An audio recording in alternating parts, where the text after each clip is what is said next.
9 नवंबर दिन शनिवार को है गोप अष्टमी। गोप अष्टमी साल का सबसे बड़ा दिन है जो कार्तिक मास के शुक्ल पक्ष की अष्टमी को आता है। इस दिन श्री कृष्ण भगवान जी ने अपने बाल स्वरूप में ही गाय को चराना शुरू किया था, इसीलिए उनका एक नाम ग्वाला भी हुआ।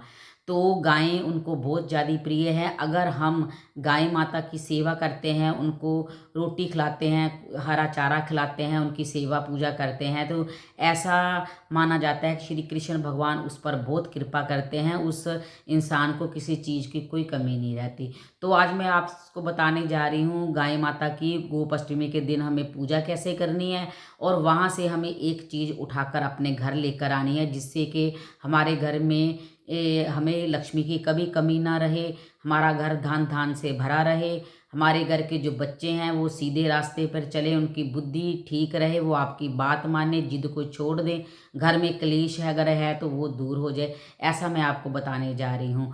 तो मैं सुमन खन्ना आपका स्वागत करती हूँ। उम्मीद करती हूँ आप सभी ठीक होंगे, स्वस्थ होंगे, खुश होंगे, भोलेनाथ की कृपा आप पर बनी रहे, ऐसी मैं कामना करती हूँ। तो चलो मैं अब झटपट आपको बता देती हूँ कि हमें पूजा कैसे करनी है। तो आपको इस दिन सुबह अपने स्नान वगैरह करने के बाद आपको जाना है गौशाला।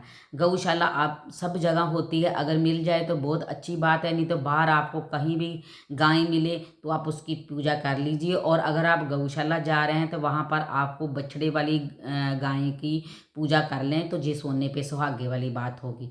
तो आपको विधिवत गाय की पूजा करनी है, और आपको साथ में ले जाना है वहाँ पर चावल, मौली, हल्दी, रोली और गुड़, चना। अगर रोटी बना सकें तो बहुत अच्छी बात है, और रोटी के ऊपर भी आपको गुड़ रख कर ये सब आपने गाय माता को की पूजा ऐसे करनी है, गाय माता को खिलाना है। तो पहले आपने गाय माता के चरणों में उनका थोड़ा सा जल छिड़कना है कि हम गाय माता को स्नान करा रहे हैं। उसके बाद आपने उसके माथे पर हल्दी का और रौली का आपने तिलक करना है, और फिर वस्त्र के रूप में आपने उनके पूरे सींगों के ऊपर, जहाँ अगर आप पहना सकें तो उनके गले में आप वो मौली को पहना दिए वस्त्र समझकर।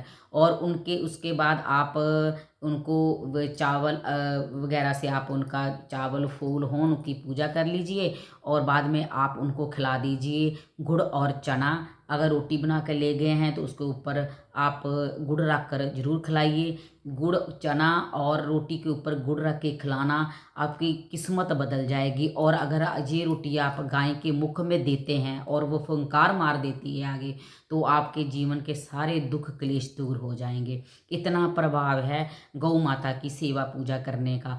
उसके बाद आप वहाँ पर घी का दीप जलाइए, गाय माता से प्रार्थना कीजिए, अपनी जो भी दुख परेशानी उनको बताइए और उनको दूर करने की प्रार्थना कीजिए। वहाँ पर आप परिक्रमा कीजिए। ये तो होगी पूजा की बात।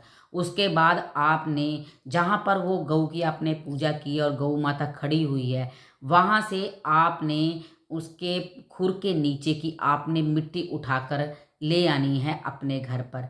और वो मिट्टी से ही आपको मिट्टी से ही आपको अपने बच्चों की, जो बच्चे ज़िद्दी हैं, उनका तिलक वगैरह करना शुरू कीजिए। कुछ ही दिनों में आप देखेंगे कि बच्चे की ज़िद ख़त्म होगी, बच्चे बहुत शांत रहने, आपकी बात मानने लग गए हैं। और जो भी आपके घर में जो भी बहुत क्रोध करता है, उसके माथे पर आप तिलक लगाना शुरू कर दीजिए, तो उसका क्रोध भी धीरे धीरे करके शांत हो जाएगा। और ये मिट्टी उठाने से पहले मैं आपको एक बात बताना भूल गई। ये मिट्टी उठाने से पहले आप गौ माता की पूरी उनके पीछे जो पूँछ वाला हिस्सा होता है उसे स्पर्श जरूर कीजिए, और उसकी उनकी पूँछ के साथ अपने माथे पर लगाइए, अपने हृदय से लगाइए। कहते हैं पूँछ में लक्ष्मी माता का वास होता है, तो उसे हमें ज़रूर टच करना चाहिए और अपने मस्तक पर लगाना चाहिए, और अपने हृदय पे लगाना चाहिए, और उनसे प्रार्थना करनी चाहिए, अपनी प्रॉब्लम बतानी चाहिए कि वो हमारी ये मुश्किल को दूर कर दें। तो अगर किसी को नज़र भी लगी हो तो उस गाय माता की पूँछ से अगर हम इस ऐसे उसको पूँछ को ऐसे अपने माथे पर छटक लेते हैं, तो उससे नज़र वो जल्दी उतर जाती है, ऐसा भी हमारे शास्त्रों में बताया गया है।